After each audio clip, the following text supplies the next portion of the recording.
Nandito kami ngayon sa Mindoro at ako si Gerard, the Salt Guy! Woo!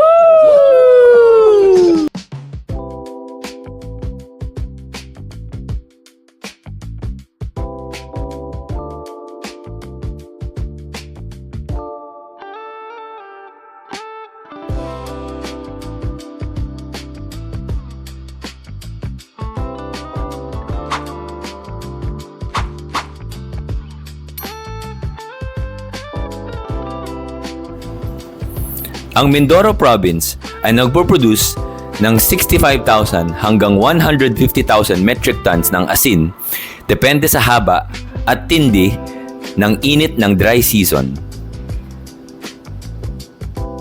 Noong 2024, ang Mindoro ay nag-produce ng 150,000 metric tons ng asin.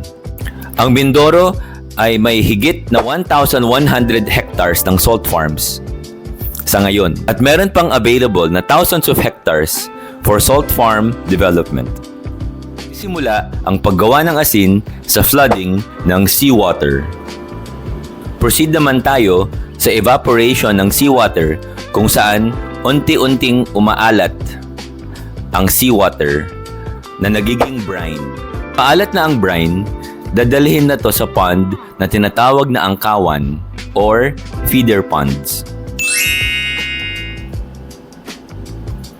Ready na ang brine, dadalhin ang mataas at maalat na brine sa salt crystallizers.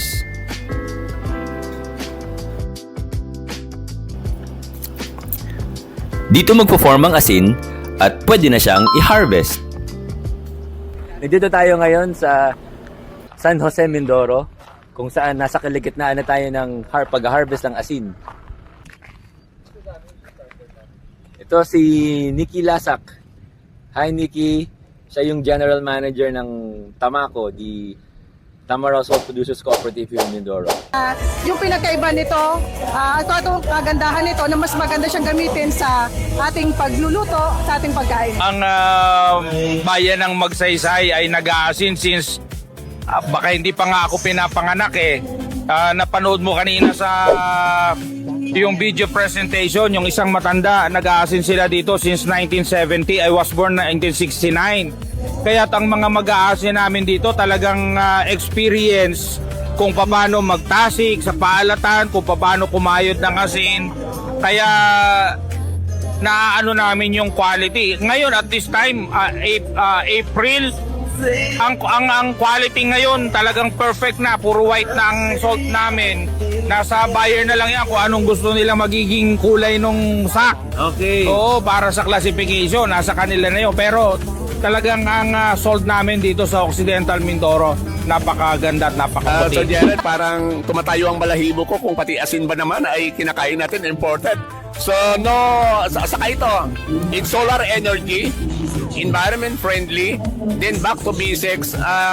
Wala itong kwan eh, walang mga chemicals yung kwan natin, kaya let's patronize sariling atin, sariling asin. Kasi yung iba, they prepare imported salt. But kung titignan natin, kaya nating tapatan yung mga imported salt na yan, no? With value-adding technologies na ginagawa din ng BIFAR and other agencies, makakatulong din yan na masuportahan yung salt industry natin sa buong Pilipinas. Alam mo, ang pag-asin, dito ko nakita na hanap buhay na ito. Kapag nagtubig, ilagay mo yan sa banigan, sa tamang alat, kinabukasan pera na. Kaya hindi ako tumagal, hindi ako umalis sa ganyan na buhay. Matapos i-harvest, ilalagay sa bodega at pwede na siyang ma-iodize.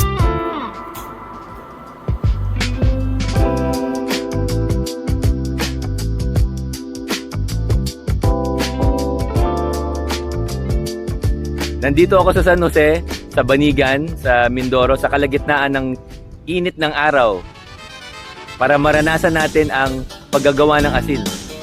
Ako si Gerard. Sabi mo dito. Ulitin natin. Nandito tayo ngayon sa San Jose, Mindoro para maranasan ang init ng araw at makita kung paano talaga gumawa ng asin ng ating mga salt farmer. Ako si Gerard. Salamat.